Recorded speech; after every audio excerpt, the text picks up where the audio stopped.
सबको माफ करते हुए और सबसे माफी मांगते हुए अब जाओ, ठीक है।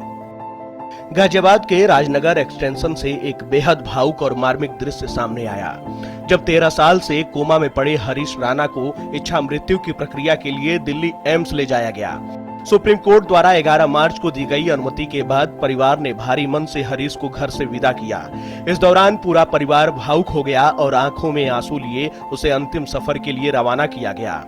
घर से विदाई के समय का एक वीडियो सोशल मीडिया पर तेजी से वायरल हो रहा है। करीब 22 सेकेंड के इस वीडियो में ब्रह्मा कुमारी संस्था से जुड़ी लवली नाम की महिला हरीश राणा के माथे पर चंदन का टीका लगाती दिखाई दे रही हैं। वह बड़े स्नेह से उनके सिर पर हाथ फेरते हुए कहती हैं, सबको माफ करते हुए और सबसे माफी मांगते हुए अब जाओ। इस दृश्य ने देखने वालों को भी भावुक कर दिया। जब हरीश को गाजियाबाद स्थित फ्लैट से दिल्ली के एम्स ले जाया जा रहा था, उस समय घर का माहौल बेहद गमगीन था। उनकी मां निर्मला राणा, छोटा भाई और बहन खुद को संभाल नहीं पा रहे थे और फूट फूट कर रो पड़े। पिता अशोक राणा ने भी भारी मन से कहा कि उन्होंने न चाहते हुए भी यह कठिन फैसला लिया है। उन्होंने परिवार, रिश्तेदारों, डॉक्टरों और कोर्ट में उनका साथ देने वाले वकीलों का आभार जताया। पिता ने कहा, हम सभी से माफी मांगते हैं। ऊपर वाले ने जो दिखाया वही हमें स्वीकार करना पड़ा। हम बस यही चाहते हैं कि हमारा बेटा जहां भी रहे शांति से रहे। परिवार ने हरीश को घर से एम्स ले जाने की पूरी प्रक्रिया को गोपनीय रखा। पड़ोसियों और सोसाइटी के लोगों को इसकी भनक तक नहीं लगी।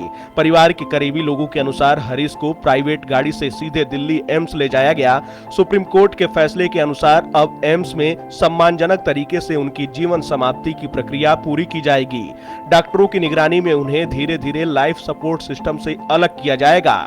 राणा परिवार ब्रह्मा कुमारी संस्था से जुड़ा हुआ है। परिवार का कहना है कि उन्होंने अपनी पीड़ा ब्रह्मा कुमारी बहन लवली से साझा की थी, जिन्होंने उन्हें कानूनी मदद दिलाने के लिए वकील भेजा। परिवार के मुताबिक हाई कोर्ट ने उनकी याचिका खारिज कर दी थी, लेकिन सुप्रीम कोर्ट ने अनुमति देकर हरीश की पीड़ा को समझा। राणा परिवार इसे पैसिव यूथेनेसिया कहने से भी बच रहा है। उनका कहना है कि वे अपने बेटे को भगवान की गोद में सौंप रहे हैं। परिवार का कहना है कि एम्स के डॉक्टर कोई घातक इंजेक्शन नहीं देंगे, बल्कि धीरे धीरे फूड पाइप हटाकर प्राकृतिक तरीके से जीवन समाप्त होने की प्रक्रिया होने देंगे।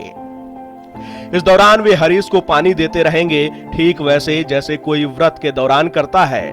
हरीश की मां निर्मला राणा का दर्द शब्दों में बयां करना मुश्किल है। बेटे की हालत याद करते हुए वह बार बार भावुक हो जाती हैं। उन्होंने कहा कि कोई भी माँ बाप अपने बच्चे को ऐसी हालत में नहीं देखना चाहता। उन्होंने बताया कि पिछले 13 साल से वह रोज बेटे की मालिश करती थी और उससे घर की बातें करती थी। कभी कभी उन्हें लगता था कि शायद हरीश सब सुन रहा है। माँ ने कहा, कभी वह उबासी लेता, कभी छींक आती या आंखों के आसपास हलचल होती तो हमें उसी से सुकून मिलता था कि वह जिंदा है।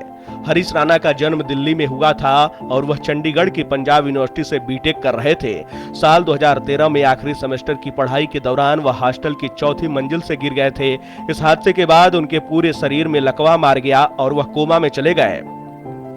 डॉक्टरों के मुताबिक हरीश क्वाड्रिप्लेजिया नाम की गंभीर स्थिति से पीड़ित है, जिसमें मरीज का पूरा शरीर काम करना बंद कर देता है और वह पूरी तरह वेंटिलेटर व फीडिंग ट्यूब पर निर्भर हो जाता है। लगातार 13 साल तक बिस्तर पर पड़े रहने के कारण उनके शरीर में गहरे बेल्ट सोर्स भी हो गए थे और समय के साथ उनकी हालत लगातार बिगड़ती जा रही थी।